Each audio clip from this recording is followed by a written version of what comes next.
You know, it's kind of interesting. I wrote a book. The only thing that's in there is just the result of the struggles and the things that I've dealt with throughout my life trying to figure out the reason that people become successful and accomplish the things that they need to. I've discovered that there are two things that motivate people.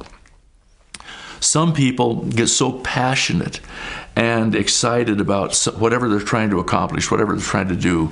I think maybe Edison would be a good example. He was a tremendous inventor. He decided he was going to have the light bulb come hell or high water, and he went through like 1,000 filaments to figure out the light bulb. He was passionate. He could see what he wanted to accomplish, and these people are extremely motivated, and the reason that they're successful is because they totally focus. They can totally focus.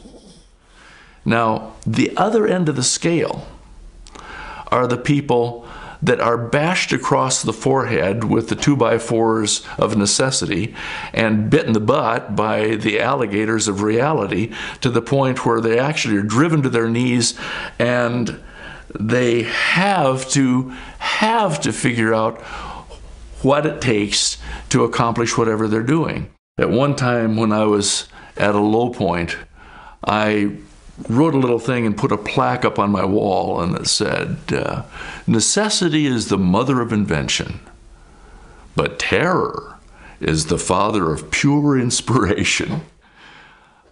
It's true. You figure out how to do things because you have to.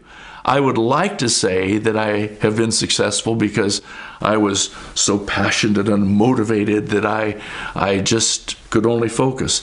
But the other thing is, being at that other end, fortunately, I experienced what most people actually experience. In your own experience, if you think about the times that things went absolutely perfectly, life was great, all the relationships were wonderful, finances were great, what would be the reason to change?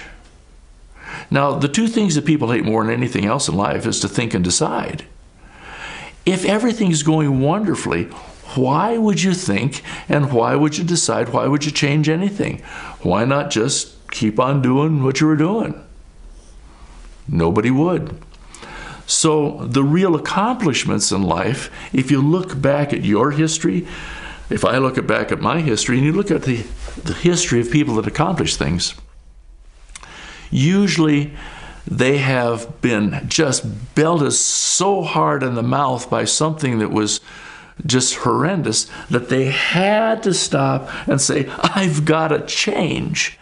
And if they changed, then they had to do something different. Now, there's a concept that says if you don't want what everybody else has got, you got to do something different than everybody else does. So what's going to motivate Steve Shank to change? I discovered it was problems and difficulties. Now, I've got a personal philosophy that's kind of interesting. I believe that we literally are much more magnificent than anyone that I've heard believes that we are.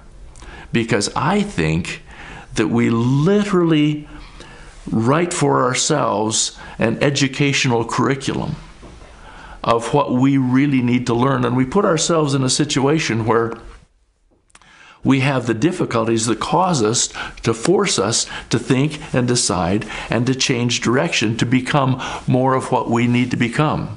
We, in our heart of hearts, know that we can be better than we are. Otherwise, why would we should on ourselves? We get disappointed in ourselves and we say, I should have been able to do that. I should be able to win the game. I should be able to sell everybody that I talk to if I'm a salesman. I should this, I should that, I should this. And then we say, well, nobody's perfect, but we expect ourselves to be perfect. The bottom line is, when we write into our book of life experience the need to learn something, we will force ourselves to do that. And the way we do that is we put ourselves in uncomfortable situations where we have to accomplish what we're after. The conclusion is, if we take those experiences that are difficult and force us to think and to decide, and then we face what we're dealing with and discover why things work the way they do, then we can overcome those difficulties, and we then are able to realize that we are the magnificent beings that are filling the measure of our creation and accomplishing just wonderful stuff.